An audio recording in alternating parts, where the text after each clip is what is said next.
বন্ধুরা, ক্লাস 11-এর ফাইনালে প্রত্যেকবার নোবেল লেকচার থেকে কিন্তু গ্রামার আসে। তো আজকে যে গ্রামারগুলি করব সেগুলো অত্যন্ত গুরুত্বপূর্ণ, তোমাদের সহজ ট্রিকের মাধ্যমে শেখাবো। অবশ্যই অবশ্যই কিন্তু করে যাবে এগুলি।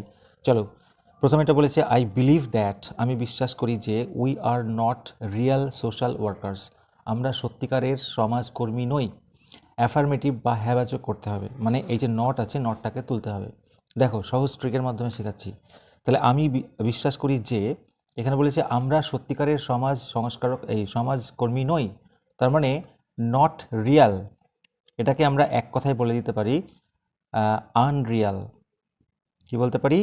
আনরিয়াল। তাহলে হয়ে গেল I believe that we are unreal social workers. ক সেকেন্ড লাগলো, জাস্ট নট রিয়ালের জায়গায় তোমরা করবে আনরিয়াল। তাহলে দেখো নট উঠে গেল, উত্তরটা একই রইল, মানেটা। নেক্সট, এটাকে দিয়ে আবার অন্যরকমভাবে আসতে পারি। আই বিলিভ দ্যাট, আমি বিশ্বাস করি যে we are not real social workers. Use noun form of the underlined word. এখানে বিলিভ মানে বিশ্বাস করা, ভার্ভ। এটা নাউন ফর্ম হচ্ছে বন্ধুরা বিলিফ, মানে বিশ্বাস। তাহলে আমি যদি এখানে বিলিফ বসিয়ে দিই তাহলে কিন্তু উত্তরটা হবে আমি বিশ্বাস যে, মিনিংলেস হচ্ছে। তাহলে আমরা কি উত্তরটা লিখব? It is my belief, it is my belief that, তারপরে যা যা আছে বসিয়ে দাও। তাহলে অ্যাকচুয়াল উত্তরটা কী হলো? আই বিলিভের জায়গায় ইট ইজ মাই বিলিফ হয়ে গেল। আমি বিশ্বাস করি, তার পরিবর্তে লিখলাম এটা আমার বিশ্বাস যে আমরা সত্যিকারের সমাজকর্মী নই। তাহলে তোমাদের বুঝতে হবে এই বিলিফের নাউন ফর্ম বসেছে, তখন উত্তরের স্ট্রাকচারটা বদলে যাবে। Next one, there is a family with 8 children. বলছে একটি ফ্যামিলি রয়েছে 8খানা শিশু সহ। করতে হবে কমপ্লেক্স, এটাকে শুধু ঘুরিয়ে করতে হবে, একেবারে রিলেটিভ ক্লজ দিয়ে সোজা করে বোঝাচ্ছি। তাহলে আমরা বলতে পারি দেয়ার ইজ এ ফ্যামিলি, সেখানে একটা পরিবার রয়েছে যাতে 8খানা শিশু রয়েছে। তাহলে ঘুরিয়ে হয়ে গেল।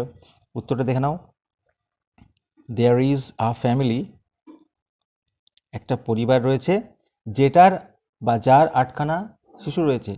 আচ্ছা, এখানে আমরা দ্যাট বা হুইচ, যেহেতু বস্তু বোঝাচ্ছে তাহলে মানুষ বোঝাচ্ছে না, তাহলে আমরা হু করতে পারবো না কিন্তু। তাহলে there is a family which has, যেটার আছে 8 চিলড্রেন। উত্তরটা কিন্তু হয়ে গেল। তাহলে দেখো হুইচ দিয়ে আমরা বা দ্যাট দিয়ে এটা জয়েন করেছি। Next one, I love god, আমি ভালোবাসি ঈশ্বরকে, বাট কিন্তু I do not love my neighbours, আমি আমার প্রতিবেশীদের ভালোবাসি না। দেখো এটা একটা কম্পাউন্ড সেন্টেন্স, বাট দিয়ে জয়েন করা আছে। তাহলে দুটো সেন্টেন্সকে বাট দিয়ে যখন জয়েন করা থাকবে, যদি বলে কমপ্লেক্স করো, তোমরা চোখ কান বুঝে প্রথমেই কি বসাবে? দৌ, মানে যদিও।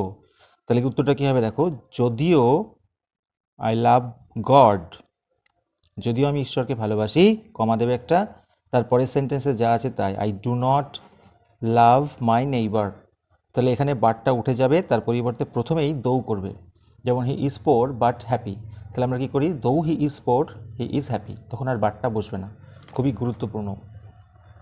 Next, he recognized the prince of peace, সে শান্তির রাজপুত্রকে চিনতে পেরেছিল। ভয়েস চেঞ্জ, তোমাদের জানা আছে ভয়েস চেঞ্জের নিয়ম। প্রথমে সাবজেক্ট, তারপরে ভার্ভ, তারপরে হচ্ছে অবজেক্ট। সে চিনতে পেরেছিল কাকে? দ্য প্রিন্স অফ পিস, পুরোটাই অবজেক্ট। তাহলে নর্মালি অবজেক্টটি সাবজেক্ট হয়। দ্য প্রিন্স অফ পিস আগে চলে আসলো, তারপরে টেন্স অনুযায়ী বি ভার্ব বসে। এটা দেখো ভার্বটা পাস্ট টেন্সে রয়েছে, রেকগনাইজড, ফলে ওয়াজ ওয়ারের মধ্যে বসবে। তাহলে কী করে বোঝাবো? ওয়াজ হবে না ওয়ার হবে? এই যে দ্য প্রিন্স অফ পিস, শান্তির রাজপুত্র, একজনকে বোঝাচ্ছে, তাই জন্য এটা করবো কি? ওয়াজ। তারপরে ভার্বের থার্ড ফর্ম রেকগনাইজ, রেকগনাইজডই হবে, রেকগনাইজড। তারপরে বাই বসে এবং সবশেষে সাবজেক্টই অবজেক্ট, অর্থাৎ হি থাকলে হিম হয়। Next one, we are fighting abortion by adoption. Voice change, আমরা অ্যাবর্শনের বিরুদ্ধে ফাইট করছি অ্যাডপশনের দ্বারা। এখানে বুঝতে হবে আমরা কি করছি, কার বিরুদ্ধে লড়াই করছি? অ্যাবর্শনের বিরুদ্ধে। তাহলে দেখো আমরা হচ্ছে সাবজেক্ট, ফাইট করা হচ্ছে ভার্ভ, কি ফাইট করছি? অ্যাবর্শন, এটা হচ্ছে অবজেক্ট, আর বাকিটা এক্সট্রা। বন্ধুরা বাকিটা এক্সট্রা, ধরে নাও এটা নেই। আর এটা প্রেজেন্ট কন্টিনিউয়াস টেন্স, দেখতে পাচ্ছ ভার্বের সাথে আইএনজি যোগ আছে।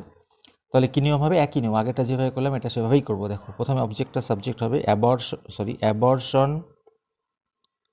তারপরে টেন্স অনুযায়ী বি ভার্ব। এখানে যেহেতু প্রেজেন্ট কন্টিনিউয়াস টেন্স, তাহলে ইজ বা আর এর মধ্যে বসবে ইজ। তারপরে যেহেতু এটা কন্টিনিউয়াস টেন্স বন্ধুরা, তাই জন্য এখানে আমরা বিইং কথাটা বসাবো।